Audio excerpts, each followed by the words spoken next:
Hey everyone, David MacDonald here from Vitality Fitness Calgary. This is another episode of Q&A Thursday, where you ask us your questions and we give you answers. So this week we got a great question from Shannon, and Shannon asked, what is the best way for me to prepare for a 5K, eating right or power walking? So I'm assuming that Shannon is going to be entering a race of some kind, 5-kilometer run maybe, and she's wondering what the best way for her to prepare for that is. It's a great question.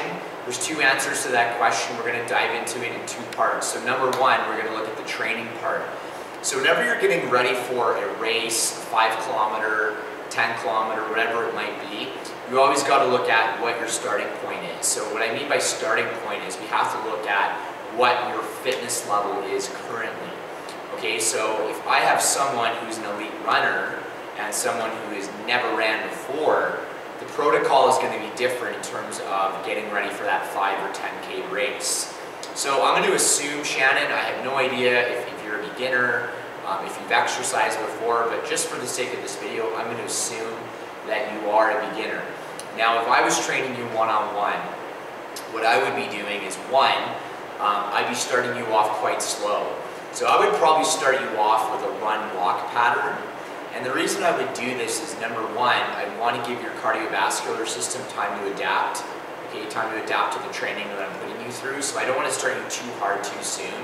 That's risky, it's very unsafe. It could create some challenges down the road. So I'm going to start you off with a walk-run. Okay, that's number one. The second thing I'm going to do is I'm going to make sure, okay, that your training also involves some core work, so some ab work, and also some lower body strengthening as well, so some weight training in the lower body. So that's the second part I would encourage you to incorporate in getting ready for your 5K. So first thing, we want to start with a walk-run pattern. So that might involve 1 to 2 minutes of walking, followed by maybe 30 seconds to 1 minute of running. Okay, and that also allows your tissue to adapt to the stress. We're not going from 0 to 10, where you're going from nothing to going on 5-kilometer runs without any walk breaks, or 10-kilometer runs with any walk breaks. That's going to lead to an injury down the road, and that's going to overload your tissue too fast, too soon, and not giving it time to adapt. So another reason why we would do the walk-run. So for some generic purposes, I would say walk-run for 30 to 40 minutes. Actually, no, I'd probably go more to 20 to 30 minutes to start, where you're walking for 1 to 2 minutes, running for 30 seconds to a minute. And doing that pattern for at least 4 weeks to start. Once the 4 weeks are over, we would look at decreasing the rest time and increasing your work time a little bit. Still keeping the same intervals down, okay, but we would look at maybe doing, instead of a 1 to 2 minute walk, we would do maybe a 30-second to 60-second walk, followed by maybe a 60-second run. So we're decreasing, okay, your rest period or your walking period, and we're increasing your work or your running period.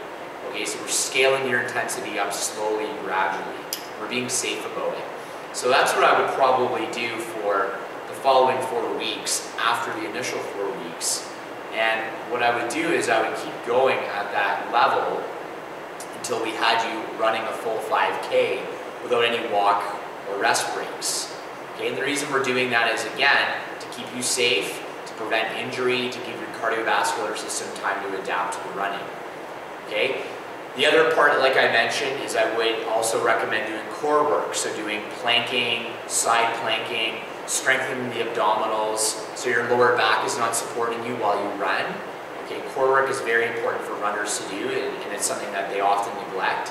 So that would be another piece. Some basic, simple core strengthening exercises. And then the other thing I would add in would be some lower body weight training. So maybe twice a week, we would add in some things like deadlifts, lunges, we would work the glutes, so maybe we would do some band walks, we would do some bridging, we would maybe do some split squats, things that are going to strengthen the quads, the glutes, and the hamstrings, but we would do repetitions that would be on the higher end, so maybe like 12 to 15, okay, so we're not building too much muscle in the lower body, and we're also not focusing exclusively on building strength. Okay, okay, we're focusing on building some strength and some endurance as well. Okay, so that's what I would do for weight training. So it's very hard for me to give you a specific answer if I don't know what your current fitness level is, your current workout experience, but that's what I would recommend.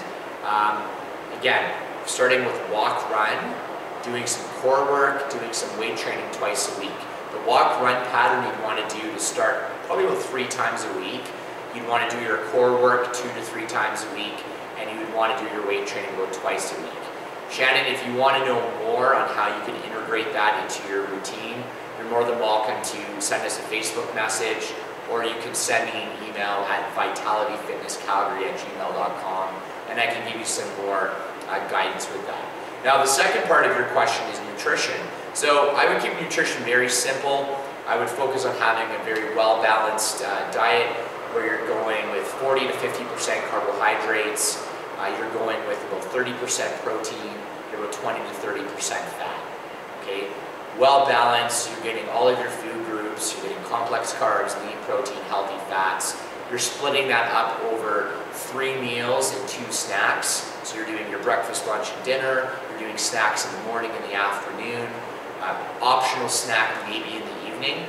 In terms of calories, the amount of calories you eat is very dependent on your body type, your weight, your height, your current activity level, and also dependent on what your goals are. So if you do want to lose weight and you want to use the running as a method for weight loss, then we would need to have you in a small calorie deficit. If you don't care about losing weight, okay, we would keep you at a calorie maintenance level. So the amount of calories you're eating is the same as the amount of calories that you're burning. So that's really dependent on you and what your goals are. So that's what you'd want to do for nutrition. Keep it well balanced. Keep it really simple. You know, like I said, 40% carbohydrates, 40 to 50%, about 30% protein, and about 20, maybe 30% fat, depending on what your other ratios are.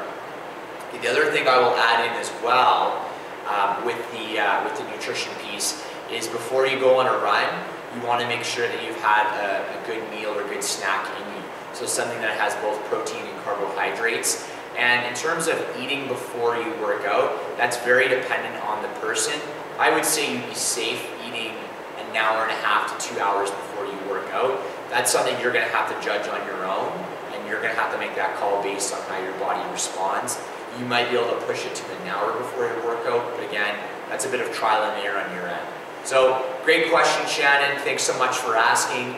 If you guys have any more questions that you want us to answer for Q&A Thursday, you can send it to us via Facebook, or you can also email in. Thanks so much, and we'll talk to you guys soon.